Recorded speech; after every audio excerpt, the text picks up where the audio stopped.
Because of George Bush Jr., actually, way back in the day, legislation was signed that says that the government pays all the health care for premature children in the hospital. And God bless him for that. He also did some stuff with AIDS research. I think he gave like several $1 billion to AIDS research. A lot of the people who have medication for AIDS now can thank him actually for that.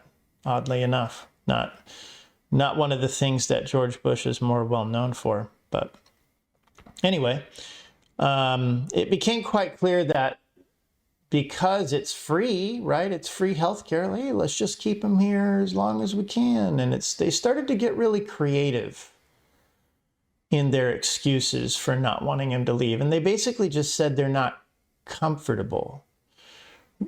And hey, let's just keep him here, regardless of how difficult it is on you guys and regardless of whether he's actually in danger anymore. And it really just didn't seem like he was. So that was also a very interesting revelation. He did eventually pass the car seat challenge. They continued to change the metrics, but it just got so ridiculous that they finally had to let us go about 5 days before he would have been a full-term baby. I would say he probably could have left a week or maybe even 2 before that. He actually probably could have left. Yeah. But, you know, it's neither here nor there at this point.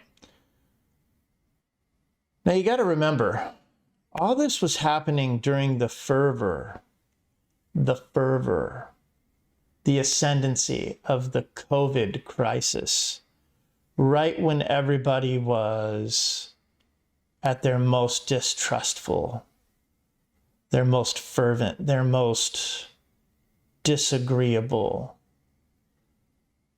There was animosity in the air that was just so thick you could cut it with a knife. It was like, imagine everything that you've gone through with COVID. Everybody's got a story, right? Everybody's got a story. Imagine also going through all of this during COVID and being in there during the 2020 presidential election, right? Imagine that. Imagine being there during the 2020 presidential election, the most contentious election in modern history. I can't even describe to you how frightening all that was, with all the riots and the sections of the city that had been taken over basically by gangs of protesters, the people fighting in the street, me having to drive there 3 hours a day, there and back, through forest fires and smoke, afraid the roads are going to close. My wife was attacked on the street by someone with a 4-foot-long wooden dowel the day after she got out of the maternity ward. It was just like nothing I've ever experienced. But we got it. We got home. We got him home. We got him on a heart rate monitor. We were there. We got out of there. We did it. And I think it was probably the worst experience of either of our lives. We've talked about it since then. I don't think we recovered from that psychologically for 2 or 3 years afterwards. We just kind of withdrew from society. We just wanted to be comfortable in our little farmhouse, just away from everybody and just not be part of things. Our relationships fell apart with a lot of our family. These were people that weren't there for us. They left us for dead. I have no qualms about it. Other people came out of the woodwork. The guy in the convenience store up the street, my jiu-jitsu coach. There were people that kind of came out of the woodwork, and just as we fell down and it felt like we weren't going to get back up, they lifted us. They lifted it up.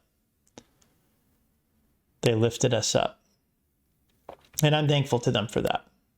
Joe, I still owe you. If you need anything.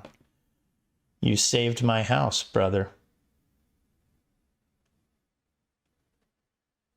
But yeah, so I guess what I'm trying to tell you guys is I don't wish this on anybody.